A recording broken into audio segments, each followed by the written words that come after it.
You're listening to 94.4 FM, Friday Sports Show. Your host, Jimmy Petruzzi, being used from local area and around the world. Today we have a very interesting guest, an area that's certainly I need help with from time to time. Gardening. It's going to get some sort of tips on gardening. It's this time of year where it seems to grow pretty quick, to be fair, and it's difficult to keep on top of. So hopefully we get a few tips and ideas about what we can do for our garden throughout the summer. We all like to have a nice looking garden, that's for sure. So welcome to the show. Great to have you on board. Huw Richards, a gardener. Hello, thanks for having me on.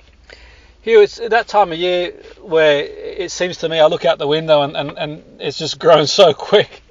I mean, why is it? I mean, obviously, sort of the spring and everything else, but what can we do to sort of keep on top of it when if you're anything like me, I don't do a lot of gardening throughout the winter time, but it creeps up on me in spring, and I've got a big job to do. Truth be told, I get someone to come in and do it, but then to keep on top of it, what can we do? Do you think, Huw, some ideas for our listeners? Yeah, it creeps up on all of us, so it's not just you. What I'd say over winter, if you have like a garden that kind of just disappears, you can just cover it with something like cardboard, and then it stops all the weed growing, so it means that the following spring you've got a blank canvas to play with. Okay. If it's, but obviously that's too late for this growing season. What I'd recommend is just growing crops that grow really fast and kind of outcompete anything, but kind of look quite good. So one example I'd give is pumpkins. A pumpkin plant could take up a whole corner of your garden, and it can kind of smother everything else, and it looks kind of semi-wild. And so things like pumpkins and nasturtiums are really good. Absolutely, and I mean, I suppose it's one of them, isn't it? You know, I think some people talk about gardening being sort of therapeutic. They go out there and everyday type thing, but I suppose you've got the other end of the spectrum, like myself. I just, the less time spent, the better. I mean, what do you sort of find in terms of like for people who like are kind of mind of the spectrum where they just want to, any sort of ideas what we can sort of do to keep it looking, on minimal sort of time wise? Yeah. So, do you have like a lawn? Yeah, in the back. Yeah. Well, one of the things that you can become a part of is this thing called No Mow May, which is you don't mow your lawn during the month of May. Yeah. The reason why is you let it grow wild, you let the wildflowers bloom, and it's a great way to help the pollinators and all of the insects. And you can make it look tidy by cutting a nice path through the middle, maybe a nice wavy, curvy path. But that's a nice way to be a little bit more hands off. And the other thing is looking more at just growing big perennial plants. So like growing some roses where you only really need to just trim them back once a year, and then they grow out really quickly every year. Look more for like perennials. They require less intensive maintenance, unlike annuals, which are a lot more. They're kind of like fuss pots, really. Yeah. No, definitely. I think the thing is it's like, there's nothing nicer than sort of like looking out into the sort of garden, and when it's all nice. I mean, that's for sure. I mean, it's great to have that. I think it's just great visually to sort of sit outside, especially in the summer months when it's nice and just everything sort of to be in order type thing. That's for sure. I mean, do you find that like with your experience, like in terms of not people like obviously once they've got everything in order, they can see the value of it. They really can enjoy the garden, so to speak. Yeah, I think so.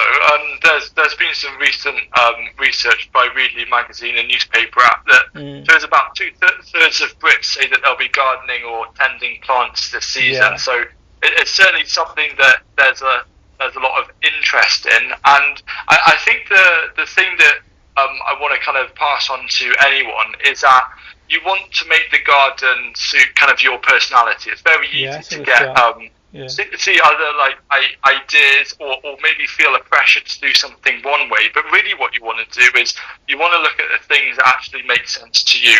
A lot of people are going for kind of like a semi-wild garden where essentially it's like more like just meadow, a couple of fruit trees, and they only cut it every couple of months, and it's really easy. You don't need to worry about weeding or irrigation or anything like that.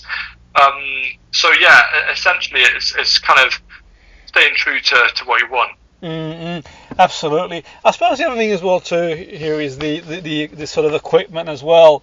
Have you got sort of any insights, any tips in terms of what people can get? It's like, for me, it's a bit of a minefield out there in terms of what you need, and what you sort of need to maintain the garden. Yes, you need very little. There's only like a few kind of main tools that I use. It's really not much. So essentially, my go-to daily tool list is a knife, a pair of secateurs, and a trowel. And I'd say 95% of my gardening with those three things, and then the rest of it is a rake, and then 1% needing like a shovel or a pitchfork for the compost. So there's very minimal. I think the exciting part is the variety of plants that are available to choose from to really make your garden sing.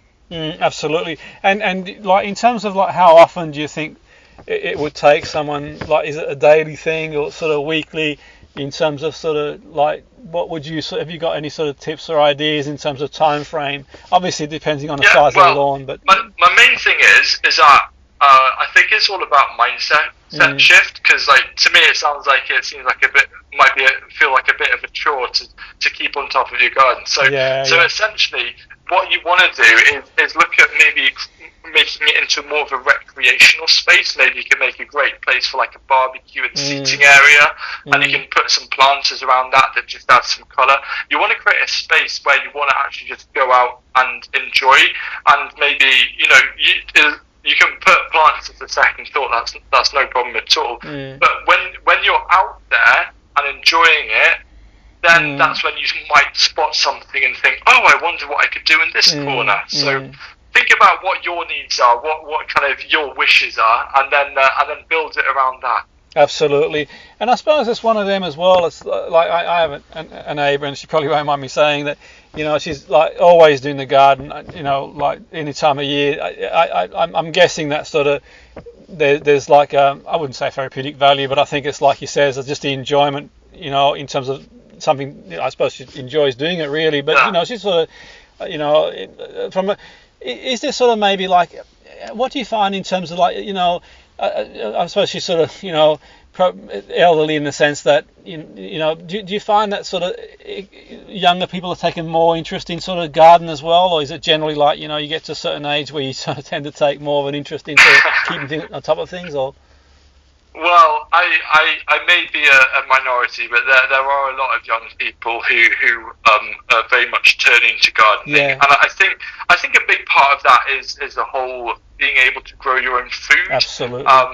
That's how I've got into gardening. I thought, wow, isn't it amazing? A tiny seed can turn into a huge tomato plant that's laden with delicious, juicy tomatoes. I mean, that's kind of the story that kind of got me hooked. And I think that the food angle, but I also think a lot is kind of quite based around wildlife. A lot of young people are very interested in wildlife and the environment, and so growing for that part. My main audience are between 25 and 35, so I think there's a lot of hope out there in the future for all of the gardens as well. Yeah, absolutely, and I think that's really interesting. You've mentioned sort of growth and growing sort of food, and I can think of a lot of people that I speak to now of all ages really, who talk about sort of growing food. And is there anything sort of, probably outside the remit of our conversation, but is there anything sort of this time of year people can maybe